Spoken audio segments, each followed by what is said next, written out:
A young boy was reincarnated into a fantasy world known as Asfial, a realm brimming with wonders beyond imagination. In this magical land, dragons soared through the skies, adventurers clashed in epic battles, and spells were cast like scenes from a fairy tale. It was everything the boy had ever dreamed of as a child. His new life in this extraordinary world had just begun, or so he believed. Despite the enchanting sights, Asfiel lacked the comforts he had once taken for granted. There were no baths, no proper meals, and certainly no electricity. The civilization resembled something out of the medieval age, far removed from the convenience of the modern world he had left behind. As he lay in bed, disappointment settled in. What he once thought was paradise began to feel like a downgrade.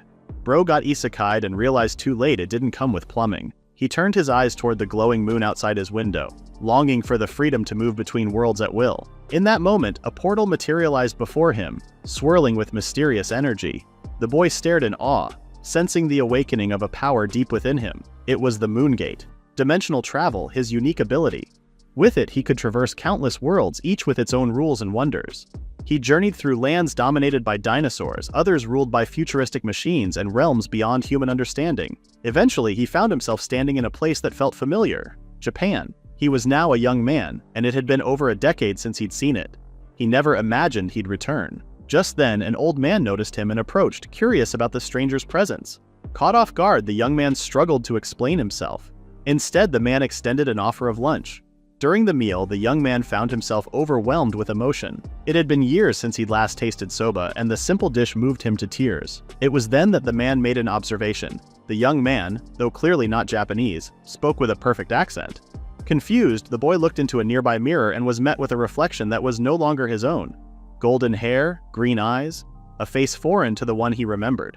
Somewhere along the way, his appearance had changed, yet his speech remained fluent. He suspected this was another effect of his skill. From that point forward, the boy began to travel frequently between worlds. One discovery stood out: no living being besides him could pass through the Moon Gate.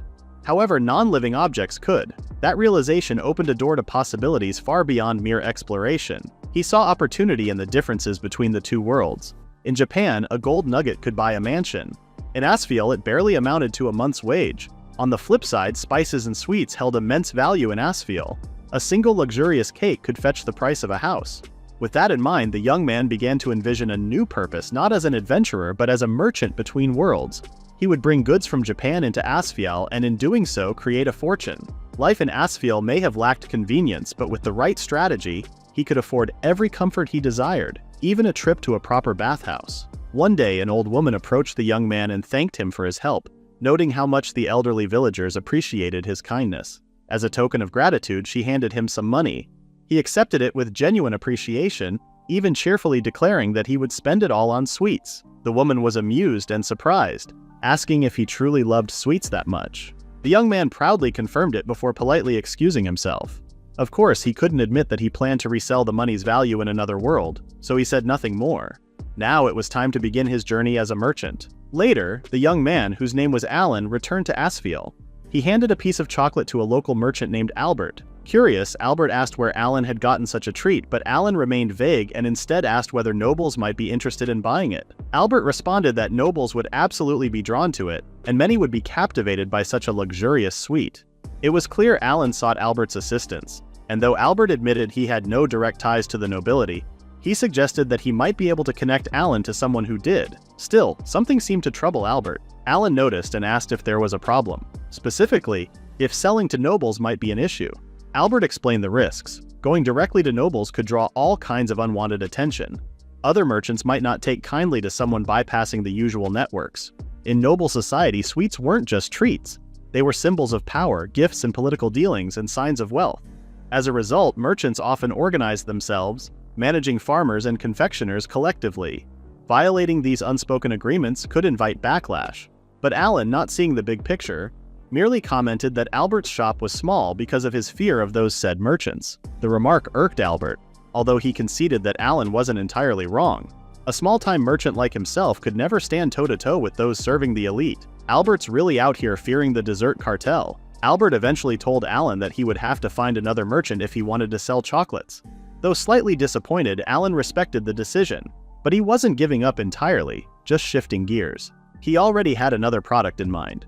Albert, on the other hand, was taken aback by Alan's relentless enthusiasm for sales. Alan clarified that he merely wanted Albert's professional opinion. Before they could continue, two mothers walked into the shop, delighted to see them. Alan greeted them casually and asked if they were out shopping. One of the mothers expressed surprise at seeing him there and quickly took interest in the item he was holding, asking what it was. Alan simply said it was an exotic sweet he had come across. The girl then asked if he intended to become a merchant, to which he replied that he was merely curious about the trade. Albert, realizing this was an ideal moment to test the product's appeal, encouraged Alan to let the mothers try the sweets. Alan hesitated, worried about giving away too much, but Albert didn't seem concerned. A lack of caution that in Alan's mind explained why Albert's shop had remained small. Alan handed the sweets to the mothers, who accepted them eagerly. As expected, they found them delicious and immediately wanted to buy more. Before leaving, they promised to spread the word, which left Alan feeling both excited and mildly pressured. Turning back to Albert, Alan looked apologetic for promoting his product inside someone else's store. But Albert was unimpressed. He told Alan rather bluntly to take his business elsewhere. At that moment, Alan realized that every last one of his products had been sold. Albert considered it a decent result, but Alan paid it little mind, believing the success was thanks to the mothers who helped out. Still, he couldn't shake the thought that if only the chocolates had sold instead, he might have been sitting on a small fortune by now. The potential value gnawed at him, a sharp reminder of what could have been. Albert, grounded as ever, mentally warned against underestimating the trade. Alan, recognizing the support he'd received, offered his thanks before departing. He then left behind the unsold chocolates as a token of appreciation. Though Albert tried to stop him, Alan continued on his way, leaving Albert thinking that perhaps the young man had more potential at this field than he initially thought. Later that day, Alan made his way to a bathhouse. The warm water was a rare comfort, a momentary escape from the uncertainties that weighed on him. Without a registered identity in Asfiel, his options remained limited. He couldn't rent a place to stay, hold a stable job, or pull himself out of this cycle of poverty. Yet, even with all that hanging over him, the bath lifted his spirits. In that brief moment of relaxation, a new sense of hope emerged. Selling sweets hadn't made him wealthy, but it confirmed something vital. Japanese goods held value in this world. The challenge now was figuring out what to sell and how to navigate the unfamiliar marketplace. The merchants here operated under their own systems, bound by rules he had yet to understand. There was still much to learn. Later on, he found himself at a local pub. The alcohol served there was surprisingly good, adding to the quiet luxuries of the day. Coming right after the bathhouse visit, the drink felt well earned. But before long, the atmosphere shifted. The noise died down as silence swept across the room. A group of girls had entered, drawing everyone's attention. The sudden change in mood was undeniable. Whispers rippled through the crowd, identifying one of them as the Black Princess. Her presence in the town came as a shock to the patrons. Alan, watching from his seat, began to wonder. She was like him, a transfer who might be from Japan, someone capable of moving between worlds. So, she's the Black Princess, but is Japanese? In Asfiel, individuals with unusual origins weren't as rare as one might expect. Every town had at least one or two. Those born in this world but who retained memories from a past life were known as reincarnators. Those who appeared from another world entirely were referred to as transfers. Both types were often gifted with heightened physical or magical capabilities, and many received blessings called skills. As a result, they frequently became adventurers, researchers, or merchants dealing in magical disciplines. This was Alan's first time encountering someone else who shared his circumstances. Around him, the whispers continued. The Black Princess, despite the rumors, was far more beautiful than many expected. She was the leader of the Crimson Moon Brigade, an all-female group of adventurers. Not just eye-catching, she was known for defeating powerful monsters and earning the trust of both nobles and influential merchants. Still, to Alan, seeing her in person stirred not admiration but intimidation. Not long after, Alan stood up to ask for the bill. The owner was surprised that he was leaving so early, as it was unusual for him to stop at just one drink. Alan only smiled, explaining that something had come up. Later on, Alan made a trip back to Japan to stock up on supplies. One of his key purchases was a set of manga. At the store, he relied on the guidance of the cashier, Kita, to confirm which titles were currently trending. Alan wasn't up to date with the latest hits, but Kita, being a manga enthusiast himself, helped him choose the top title from the weekly shonen camp. Along with the manga, Alan also grabbed a women's fashion magazine. When asked about it, he claimed someone had asked him to pick it up. After paying, he promptly left the store. The truth was actually different. No one had asked him for anything. Approaching the Black Princess directly had felt too risky at the time, but he strongly suspected she was a transfer, someone like him. And unlike the others, Asfiel had little in terms of entertainment, so he hoped that these manga could serve as a bridge. The purchase was costly, especially for someone in his situation, and all he could do now was hope his gamble would pay off. Once back in Asphalt, Alan made his way to the place where he intended to deliver the manga. But things didn't go as planned. The restaurant was closed to the public due to a private event, and its windows were completely shuttered. Rumor had it the Black Princess was inside. If he missed this chance, there might not be another. Leaving could make him seem suspicious, but standing around might only worsen the impression. While he was hesitating, one of the girls from the Crimson Moon Brigade took notice. She spotted him loitering near the entrance and called him out. Seizing the opportunity, Alan explained that he had something to give to the Black Princess. He handed her the manga, stressing that it was a gift, free of charge. If it wasn't needed, she could simply discard it. Without waiting for a reaction, Alan quickly took his leave. Although confused, the girl decided to take the package inside. Within the restaurant, another member of the Crimson Moon Brigade, Kalkura, called out to the girl from outside, Ina, asking what the item was. Upon hearing that it came from some weirdo outside for the Black Princess, Kalkura inspected it carefully. After confirming that it wasn't laced with poison or equipped with any kind of dangerous magic, Aina handed it over to the Black Princess. Upon receiving the package, the Black Princess showed hesitation, unsure whether to open it. Aina, who had delivered it, offered reassurance, mentioning that the person who handed it over claimed she could discard it if she wasn't interested. With that, the Black Princess opened the package. Inside were several books. At first glance, Ina found them to be ordinary in appearance, but their presence was certainly unusual. She couldn't understand why such items were specifically addressed to their captain. Then, without warning, the Black Princess frantically asked who had given the package. In her previous life, the girl now known as the Black Princess had been running for her life, chased into the woods by a frantic mob calling her a Miko. Confusion clouded her mind, but she kept running. Moments earlier, she had simply been waiting to be picked up from school, but in an instant her surroundings warped. Without warning, she had been pulled into another world. Before she could comprehend what was happening, she was falling, plunging into an abyss. As darkness closed in, she surrendered to her fate, her final thoughts drifting to her father. But death never came. Instead, she awoke in an unfamiliar world. A couple stood by her side, relieved to see her regain consciousness. Alarmed, she questioned who they were. Noticing her unease, the woman gently apologized and explained that they were innkeepers. They had found her collapsed at the base of a cliff. The Black Princess confirmed that she indeed fell. When she asked if they had saved her, they deflected the credit, saying her survival was thanks to her own strength. Surviving such a fall was, according to them, something only a Miko could do. Still unfamiliar with the term, she asked what a Miko was. The couple explained that Mikos were divine messengers, beings from another world, marked by traits like black hair and blessed with unknown powers. Though she didn't yet understand her own abilities, the signs were there. Overwhelmed, she admitted that none of it made sense. The woman then handed her a warm cup of tea, advising her to rest first and make sense of everything later. Taking that advice to heart, she drank the tea and slowly calmed her thoughts. Once her strength returned, she expressed her gratitude and prepared to leave. The couple wished her well, and she returned the sentiment. From that moment, she began her journey, determined to find a way back to her own world. With her powers as a Miko, she managed to travel safely, never encountering danger despite being alone. But as stories of her presence spread, people began to gather around her. In time, the Crimson Moon Brigade came into being, a band that followed her loyally. Looking back, she realized how fortunate she was to have met such companions. They never asked about her purpose. They simply believed in her. She also hoped that one day she could tell them everything. In the present, the Black Princess visited the pub where Alan had been. She approached him, asking if he was the one who had sent the mysterious package. Alan greeted her with a smile and asked Zian, the pub's owner, to serve her a drink. As the pub neared closing time, Zian reminded Alan to lock up before leaving. They sat with one seat between them, the silence heavy. Alan broke it, admitting the awkwardness but explaining that this conversation was best kept private, something only shared between kindred souls. He asked if she was Japanese and she confirmed it, revealing that she was a reincarnator. When Alan asked her name, she introduced herself as Shizuku Sayoji, who was turning 18 that year. She then asked for his name, and Alan responded with a light introduction of his own, saying he was just a 20-year-old without a job. Shizuku asked for Alan's name from his original world, to which he replied that it was Masato Shinjo, a regular man who had been 25 when he died. Though she apologized for asking something so personal, Alan reassured her that it was fine. Shizuku then noticed something odd. Alan hadn't reacted to the name Sayoji. This suggested that the other transfers he had met might have been from a different time entirely. When Alan asked if she had been famous or perhaps even an idol, Shizuku realized he truly had no clue about her former life. Alan went on to speculate that they may have come from different timelines. Based on his own estimate, 20 years had passed since his death. Yet the Japanese base, with its distinctly Showa-era aesthetic, didn't quite reflect that passage of time.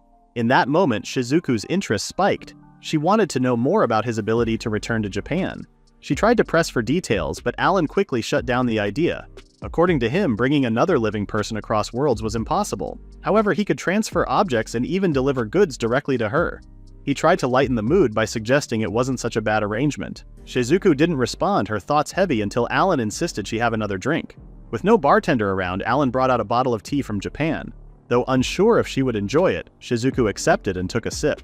When Alan asked for her opinion, she smiled and told him it was delicious. Watching her, Alan was momentarily struck by how mature she seemed, and it was hard to believe she was only 18. Sensing her vulnerability, Shizuku apologized for showing such a raw side of herself. Alan assured her it was nothing to be ashamed of, admitting that he himself had once cried over eating soba after reincarnating. Shizuku, unfamiliar with the dish, piqued Alan's curiosity. He promised to bring some for her the next time he returned to Japan.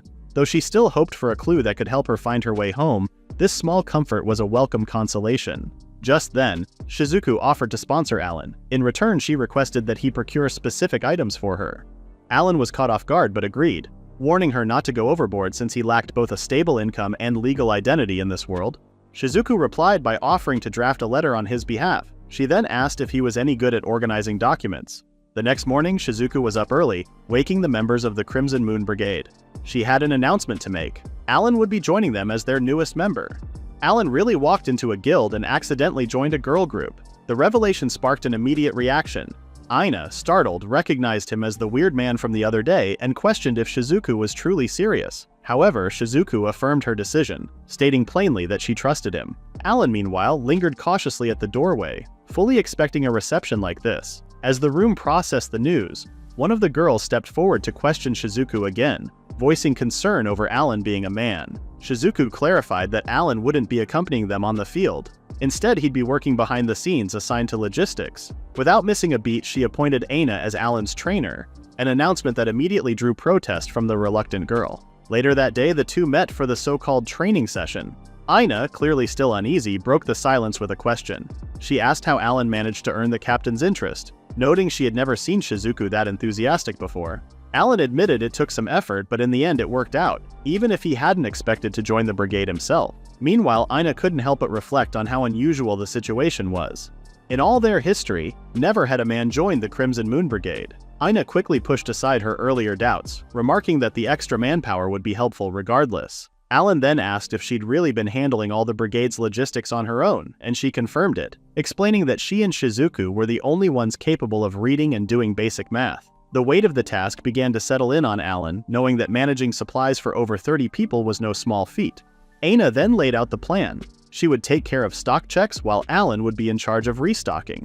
She also mentioned that the Crimson Moon Brigade's name alone should be enough to keep merchants from charging him unfairly. Before he set out, Alan reminded her not to overwork herself. Later that day, Alan began his errands, still in disbelief over how everything had turned out. Originally, the plan was to become a merchant connected to the Crimson Moon Brigade, someone who could trade freely with nobles. Instead, he had ended up as one of their own. Now that he was part of the team, he knew he had to prove himself if he wanted to earn the trust of the other members. As he passed by Albert's shop, a group of familiar mothers called out to him, waving him over. They wasted no time confirming the rumor of whether he really joined the Crimson Moon Brigade. Alan was taken aback that the news had already reached them. The mothers laughed, explaining that gossip travels fast, and then teasingly asked if there was something going on between him and the Black Princess. Flustered, Alan quickly denied it, saying she had only been interested in the goods he sold. He was just an added bonus. Still, the speed of the rumors left him uneasy. One of the mothers mentioned how much she had enjoyed the sweets he brought last time, while another offered her congratulations and wished him luck in his new role. Alan responded with a sheepish laugh, saying he was only running errands for now. Then one of the mothers told him to visit her shop more often, promising him a discount. Shocked by the generous offer, Alan asked if she was really serious. After picking up some of the supplies, he realized just how much he owed these women and quietly noted that he couldn't thank them enough. That's when he heard someone shouting his name from the crowd. Turning around, he found himself surrounded by a small group of people, all excited to see him. Word had clearly spread fast, and now several townsfolk were offering their support and even supplies. The unexpected outpouring of kindness overwhelmed him. Caught in the emotion of it all, Alan couldn't hold it in any longer and let out a joyful scream. Later that day, Aina thanked Alan for his help and asked if he had finished his shopping run. Alan confirmed that he had and handed over the invoices, though he kept himself half hidden around the corner.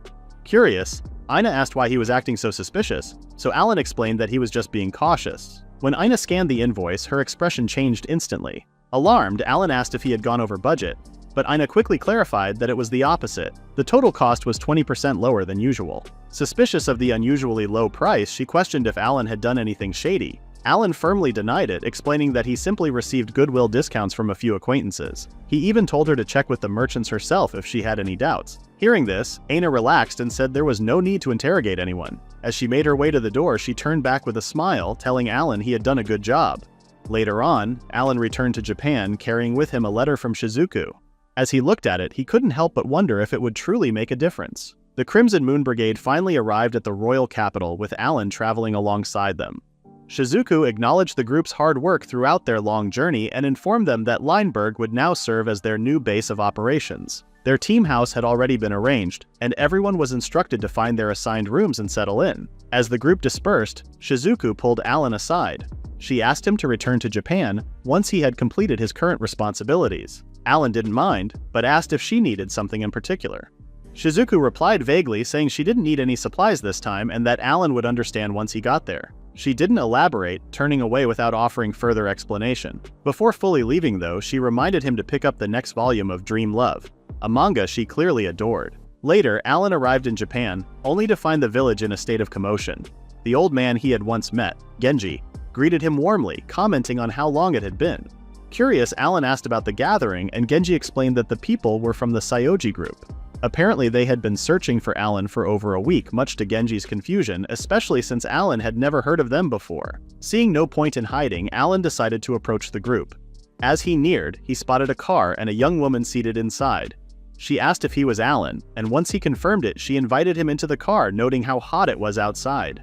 Inside the vehicle, the unfamiliar woman casually commented on the difficulty of finding him. She also complained about the lack of decent cigarettes in the area. Alan offered an apology but quickly realized he didn't even know her name. She introduced herself as Akira Kamiki, telling him to call her Akira. When Alan asked if her search had something to do with Shizuku's letter, Akira suddenly slammed the car door shut. Her demeanor shifted and it became clear that Alan's response had confirmed her suspicions. Without hesitation, Akira radioed her team announcing that the target had been secured and requesting backup.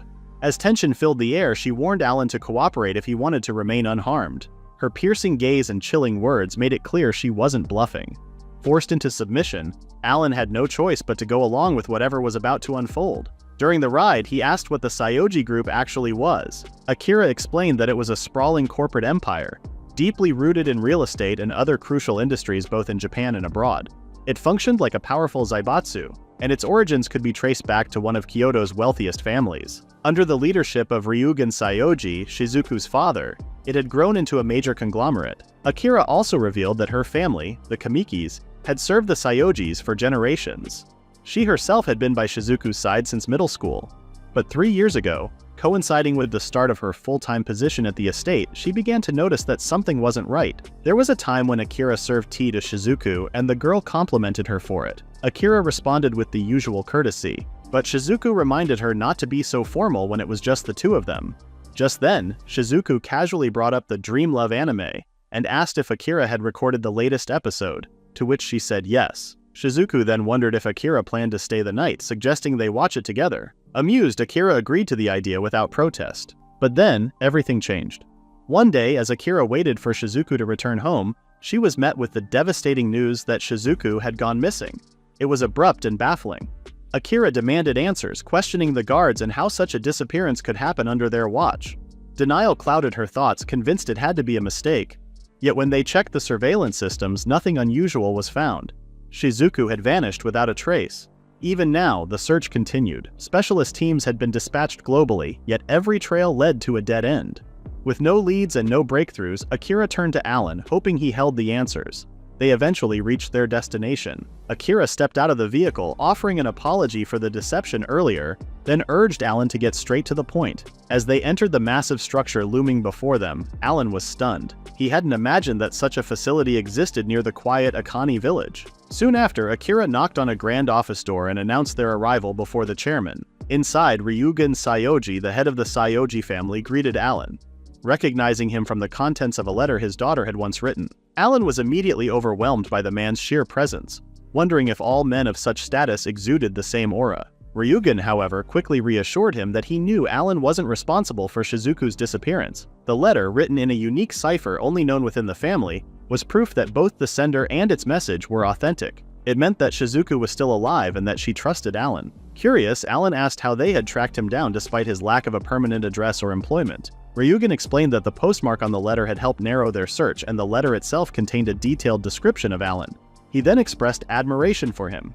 Just as Akira had mentioned, Shizuku had vanished 3 years ago even while surrounded by dozens of guards. The circumstances were impossible to make sense of. But then the letter came, stating that she had found an ally and needed support. Now, Ryugen needed to hear everything Alan knew.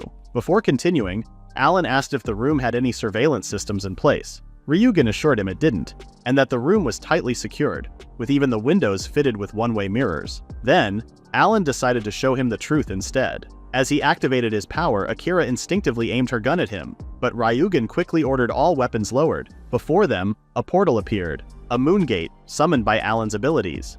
He explained that the gate was a link to another world and that Shizuku was on the other side. Ryugen was stunned. He asked about the conditions required to use the gate. Alan admitted that he didn't have all the answers, but what he did know was this. Aside from himself, only non-living things could pass through it. Ryugen, still skeptical yet intrigued, asked if he could touch the moon gate. With Alan's permission, he reached out, his fingers brushing against the glowing portal. He questioned if his daughter was truly on the other side. Alan confirmed it without hesitation, revealing that Shizuku now lived in a fantasy realm, leading a group of adventurers. It was a claim too fantastical for Ryugen to accept at face value, but the very existence of the moon gate left little room for denial. Akira, still cautious, questioned Ryugen's belief in Alan's story. Ryugen admitted that he remained doubtful because it all sounded like something out of a fairy tale. Still, he had a simple request. He handed Alan a smartphone and asked him to take a photo of Shizuku as proof. Though unfamiliar with the sleek modern device, Alan accepted the task. Ryugen assured him that Akira would handle the instructions. Meanwhile, Alan was in awe of the device because it looked far from the flip phones he once knew. Ryugen then made it clear that he still questioned Alan's intentions, uncertain how much truth or deception lay in his words. But the letter was real, written in a family cipher only they understood. Alan's delivery of it couldn't be ignored. With that, Ryugen extended a hand in gratitude, asking him to pass along his regards to Shizuku. Alan accepted the gesture, silently agreeing to the terms. Soon after, Alan returned to the fantasy realm of Asfiel and reunited with Shizuku. As she quietly sipped her tea, he informed her of his recent encounter with her father. He hadn't expected Ryugen to show up personally, much less with an entire entourage arriving in the rural village where Alan resided. Frustration bubbled up as he felt the whole situation had been excessive. But Shizuku calmly reminded him that at the time, she was the sole heir to the family. Alan dropped the subject knowing she wasn't wrong. He then brought out the smartphone Ryugen had given him and explained its purpose, which was to serve as proof of her existence. Shizuku took the device with ease, revealing a surprising level of proficiency. As she explored the phone, she stumbled upon a video, a message prepared by Ryugen. Alan, watching from nearby, was impressed by the clarity of the footage, almost as if it were in ultra-high definition. Shizuku, however, was visibly moved. Tears welled in her eyes as she watched the screen, and Alan, realizing the intimacy of the moment, felt a hint of guilt for observing.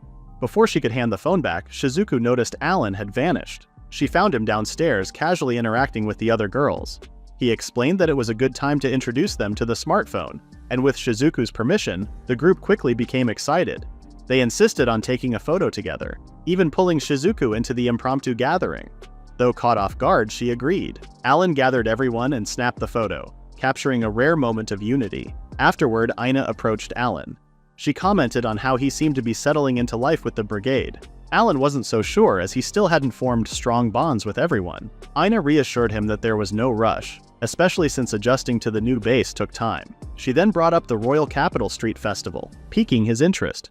She explained that the event was held every weekend in the capital, drawing merchants from across the land. The festival featured a wide range of goods, from everyday trinkets to luxurious items meant for nobles. Since the brigade wasn't set to resume their adventuring anytime soon, Ina encouraged him to pay it a visit. That's when Alan asked whether he would be allowed to set up a stall of his own. Alan had successfully secured an application for the street festival, but one problem remained. He had no idea what to sell. His thoughts were soon interrupted by the arrival of Camille, Luca, and Lazuli, members of the Crimson Moon Brigade. Camille greeted him with her usual cheer, immediately questioning what he was up to. When Alan mentioned he'd be heading out, Camille jumped to conclusions, teasing that he might be running away. Caught off guard, Alan admitted that part of him thought staying might just make things awkward for everyone. However, the girls quickly shut that idea down. None of them held any resentment toward him anymore. Lazuli in particular took a moment to apologize for how things started, explaining that their initial hostility came from past experiences with men. Luca chimed in, noting that they were actually thankful for Alan's presence, especially because their captain seemed lighter and more at ease since he had arrived. Lazuli went on to say that anyone who could contribute to the brigade was welcome. Camille agreed, mentioning that even Ina liked him. She then mentioned that he saw him more as a father figure. That claim sparked a mini debate, as the others argued that Alan felt more like a brother than anything else. Listening to their playful banter, Alan felt reassured that finally he was beginning to feel accepted. Lazuli soon redirected the conversation back to his earlier task, asking what he was working on. Alan explained that he was filling out paperwork for the upcoming festival, planning to set up a small stall. The girls were surprised, curious about what he'd be selling. Alan confessed he hadn't decided yet. His current idea involved sweets targeted toward nobles. Still, he struggled to come up with more options. The girls quickly dove into brainstorming mode. Lazuli darted to the bookshelf and returned with one of Shizuku's favorite manga volumes. She excitedly suggested selling the books at the festival. The others lit up at the idea, thrilled by the prospect of having access to more volumes if Alan bought a batch. Meanwhile, Alan was skeptical. It seemed like Lazuli's suggestion came from a place of self-interest more than business savvy. He was also caught off guard by the fact that the girls could read Japanese. Still, he had to admit that entertainment goods could work. It might not be the most cost-effective option though. Though disappointed by the logistical concerns, the girls perked up again when Alan said he'd stock at least a few copies. That was all they needed to hear. With that settled, they eagerly promised to stop by his stall once the festival began. Later on, Alan made his way to Japan to return the smartphone to Ryugen. Yet even as he approached the task, he wasn't entirely sure if Ryugen had believed the contents he'd submitted. His uncertainty was briefly interrupted when Akira greeted him at the door, announcing that she would be acting as his assistant. Her unusually cheerful demeanor threw him off so much that he shut the door in her face. Afterward, Alan apologized, explaining that he'd simply been startled. He asked her to speak with him as she used to, but she declined. Still, her calm expression was enough to reassure him. Alan then mentioned that it seemed the chairman had accepted the proof he presented. Akira confirmed that Ryugen had been genuinely thrilled. Alongside the photo, the glowing mineral Alan had delivered, luminite, was confirmed to be a completely unknown substance. There was no longer any reason to doubt his story. Without delay, Akira handed him a set of documents and cards, stating that this was the promised support. Among the items were identity and residency papers, details about his assigned living space, which came fully furnished with a PC and other essentials, and a black credit card with no spending limit. She then showed him the balance in his new account, over 100 million yen. She really pulled out the entire Sugar Daddy starter kit. Alan was stunned. Though grateful, he couldn't help but feel that all of it was a bit too much. Akira then laid out two conditions. First, Alan would be expected to cooperate in the research surrounding the gate, as they were eager to understand his abilities and the nature of the other world. Second, and most importantly, he was to provide full support to Shizuku. As she emphasized the second condition, her expression turned sharp and unyielding, leaving Alan no choice but to agree. From that point forward, Akira informed him that she would oversee his security and assist him however necessary. Alan thanked her, then made a request of his own. Not long after, the two ventured into the city to search for entertainment goods. Though Alan could have made the selections himself, he admitted he was out of touch with modern Japan. Akira understood but remained curious about his intentions for opening a shop. Alan then explained that he needed to build connections. Back home, he relied on familiar faces, but this was his first time navigating the capital. Winning over nobles would stabilize his finances and grant the brigade better access to information and resources. Akira found his reasoning puzzling, pointing out that with the resources given to him, wealth was no longer a concern. Alan acknowledged this, but he admitted he wanted to earn his own way. He wasn't content with simply receiving support, and he wanted to build something of his own. Akira found his mindset unexpectedly sincere, and Alan found comfort in that. Akira then asked Alan if he had any plans to stock some items. However, before he could respond, his attention drifted toward a nearby store display filled with trading cards. Intrigued, Alan paused while Akira looked on, puzzled by his interest in them. Alan explained that in Asfiel, entertainment was a rarity. While nobles occasionally indulged in board games, they were often simplistic and uninspired. Trading cards, with their strategy and collectability, might stand out as something new. The only issue was choosing the right ones because many of the titles were unfamiliar to him. Akira then mentioned that the C Group operated across numerous industries, and entertainment was no exception. One of their subsidiaries even specialized in trading cards. Without hesitation, she made a phone call ordering an entire warehouse's worth of crossword puzzles. Alan panicked, urging her not to go overboard. Eventually, he opted to purchase only a few cards, explaining that he wanted to test the waters before committing fully. He thanked Akira for her help and mentioned his plan to look for sweets and books next. Aware that she had her own responsibilities, he told her it was okay not to accompany him.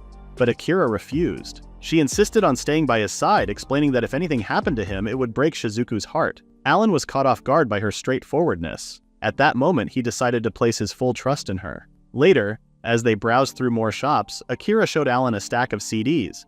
He was surprised and felt outdated, especially since he'd only known DVDs. It hadn't hit him until now how much the world had changed. Then something on a nearby TV caught his eye, a character from a show he recognized. He asked if it was Dream Love, the series Shizuku adored. At that, he noticed Akira had gone silent. She admitted it made her feel nostalgic. Shizuku had once invited her to watch it together, but the moment never came. Alan, sensing he might have touched a nerve, quickly apologized. But Akira reassured him that that wasn't her intention. She might have missed spending time with Shizuku, but being by her side wasn't the only way to serve her. Akira then offered to buy the CD so Alan could give it to Shizuku as a gift. Shortly after, she suggested compiling all the entertainment, manga, dramas, and more into a single tablet. If the people of Asfiel were craving joy, offering a wide selection would be more effective than a handful of items. As Akira pondered the idea, Alan watched her quietly, smiling to himself. At that moment, she reminded him of an older sister. When Alan returned to Asfiel, the first person to greet him was Lazuli, who quickly informed him that the permit for his festival stall had finally arrived. Wasting no time, he went to check it for himself, feeling a wave of relief that everything had been approved without any issues.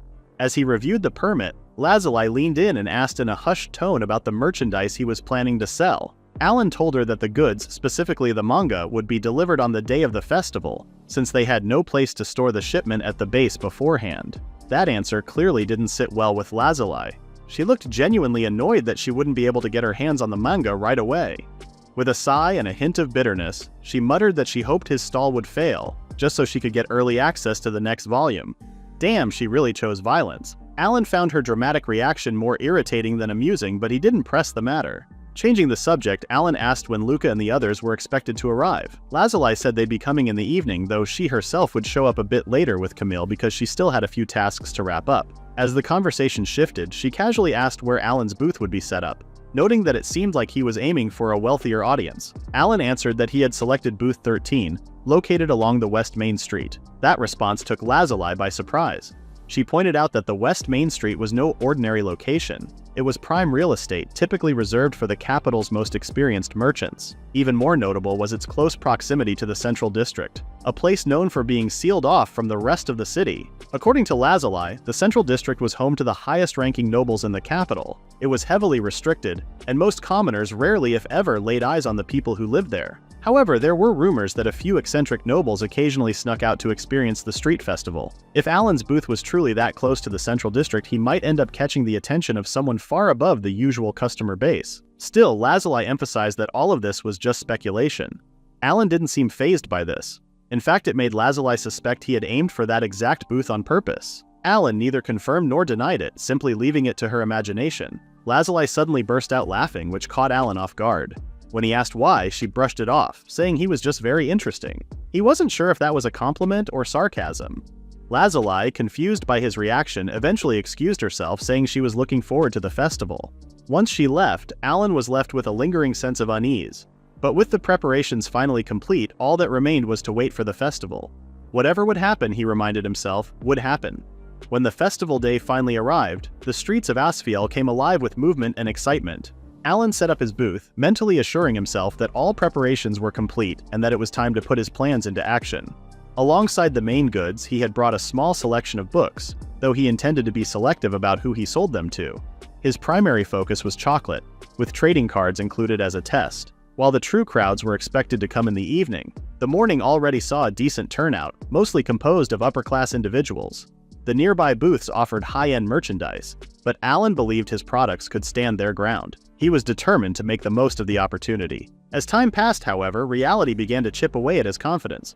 Visitors walked by without stopping. No one seemed interested in his products. While the surrounding stalls buzzed with activity, his remained untouched. He couldn't help but question whether his products were too niche or if the problem was him. Life really gave him an expectation versus reality moment. It was then that Albert appeared, noting Alan's gloomy expression.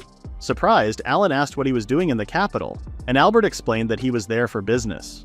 Upon discovering the festival, he decided to drop by, though he hadn't expected to see Alan as a merchant. With a teasing remark about Alan's booming business, it felt to Alan like Albert had shown up just to mock him. Albert denied this, and in a surprising turn, offered some advice despite their status as business rivals. He pointed out that unfamiliar goods, especially food, were a tough sell. Free samples might help, but given the clientele, most wouldn't eat them out in the open.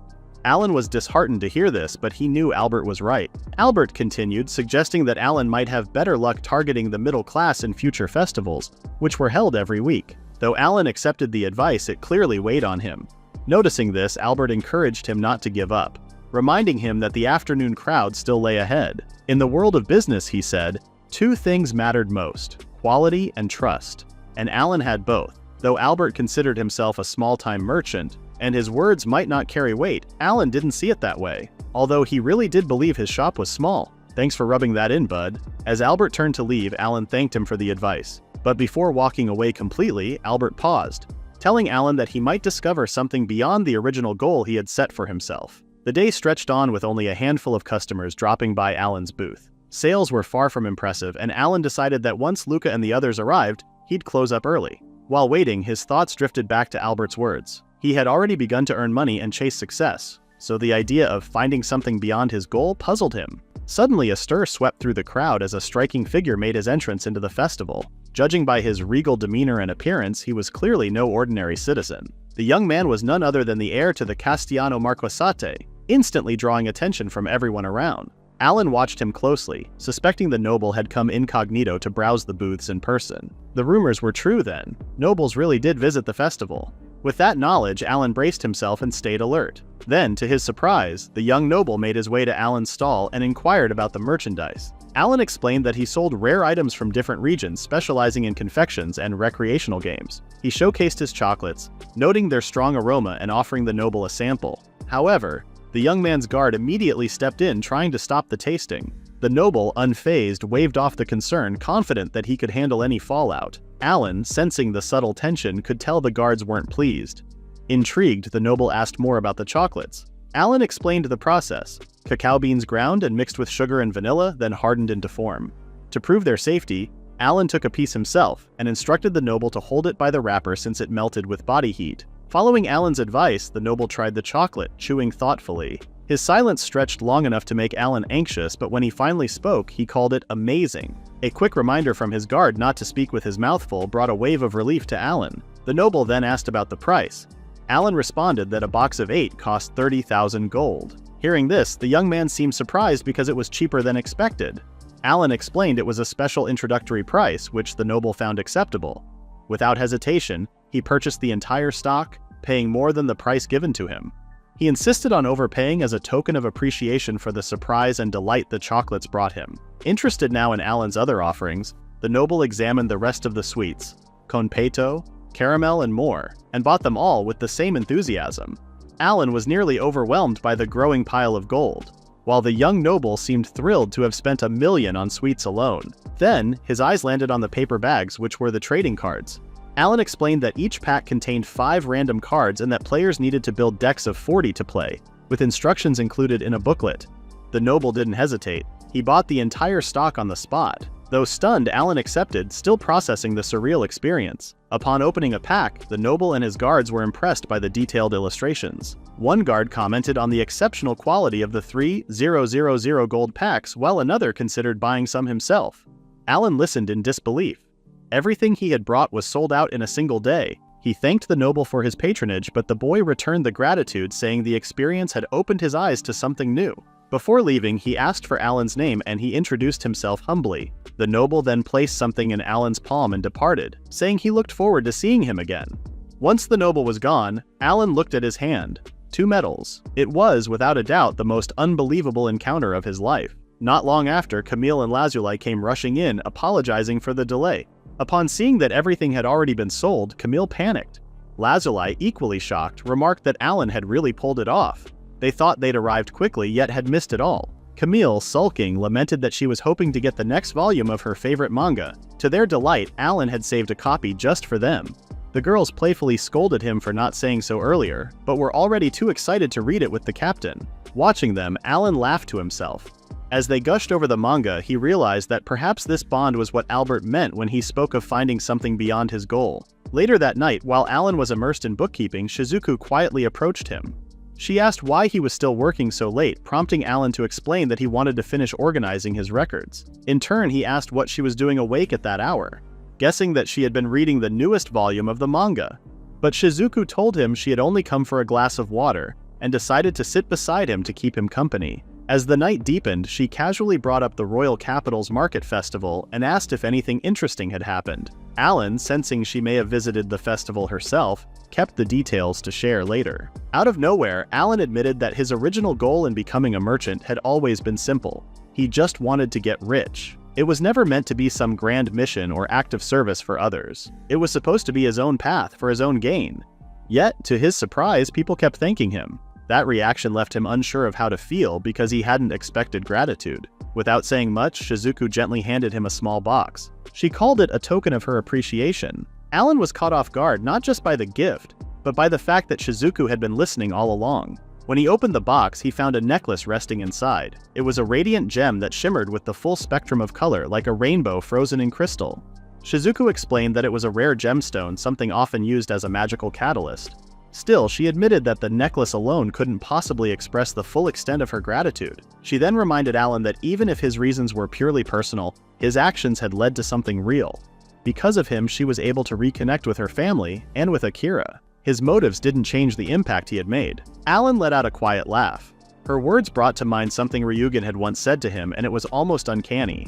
The resemblance between the two was more than just blood, and it echoed in their thoughts. As the mood shifted, Shizuku asked him to keep looking out for her father and Akira. Alan's expression turned serious. He nodded, promising to do whatever he could. He then thanked her for the necklace, assuring her that he would treasure it and take good care of it. Meanwhile, in another part of the city, Ray was still basking in the afterglow of the festival, exclaiming how amazing it had been. But before he could continue, a woman appeared behind him, calling him out for sneaking into town again. The young noble tried to brush it off with a smile, handing her a box of chocolates as a lighthearted peace offering. He promised they'd see each other again tomorrow. As he walked away, she stood still, surprised and silent, the box of chocolates resting gently in her hands. Alan flipped a medal into the air, unsure if it was called a Pramika medal. As he turned it over in his hand, Camille approached, greeting him with a casual good morning. She asked for a closer look at the medal, then questioned why he was wandering around when he had training. Alan explained that it was his break time, so he figured it was fine.